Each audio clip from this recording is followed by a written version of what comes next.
പ്രിയപ്പെട്ടവരെ, മിക്ക യൂട്യൂബേഴ്സിനും ഇങ്ങനെ ഒരു മെയിൽ ആഡ്സെൻസ് ഓപ്പൺ ചെയ്ത് നോക്കുമ്പോൾ നമുക്കതിൻ്റെ അകത്ത് ഇങ്ങനെ ഒരു മെയിൽ വന്നിട്ടുണ്ട്.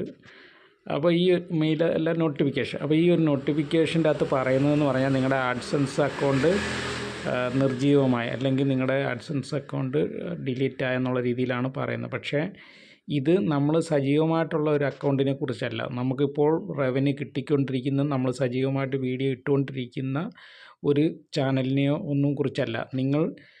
നിങ്ങൾ ഉപയോഗിക്കാതെ ഇരിക്കുകയോ അല്ലെങ്കിൽ ഏതെങ്കിലും രീതിയിൽ 6 മാസമായിട്ട് നിങ്ങൾ വീഡിയോ ഇടാതിരിക്കുകയൊക്കെ ചെയ്യുന്ന ചാനലുകളുണ്ടെങ്കിൽ അതിനാണ് ഇത് ബാധകം. അല്ലാതെ 6 മാസത്തിനുള്ളിൽ തന്നെ നമ്മൾ വീഡിയോ ഒക്കെ ഇട്ടിട്ടുണ്ടെങ്കിൽ അങ്ങനെയുള്ള ചാനലുകൾക്കൊന്നും ഇത് ബാധകമല്ല. 6 മാസത്തിനും ഇടവേള വന്നിട്ടുണ്ടെങ്കിൽ ഏതെങ്കിലും ഒരു ചാനൽ നമുക്കുണ്ട്, അല്ലെങ്കിൽ നമ്മൾ ഏതെങ്കിലും ഒരു ചാനൽ ഇപ്പോൾ ഉപയോഗിക്കാതിരിക്കുന്നു, അങ്ങനെയൊക്കെ ഉണ്ടെങ്കിൽ ആ ചാനലുകൾക്കാണ് ഈ ഒരു ഇത് ബാധകം. അങ്ങനെയുള്ള ചാനലുകൾ നിങ്ങൾ തുടർന്ന് ഉപയോഗിക്കാൻ താല്പര്യമുണ്ടെങ്കിൽ നിങ്ങൾ ഈ പറയുന്ന കാര്യങ്ങൾ മൊബൈൽ നമ്പരൊക്കെ ചെയ്ത് വെരിഫൈ ചെയ്ത് അതുപോലെ തന്നെ റിവ്യൂ ചെയ്യേണ്ടി വരും. അപ്പോൾ അതാണ് ഇത് വന്നിരിക്കുന്ന നോട്ടിഫിക്കേഷൻ.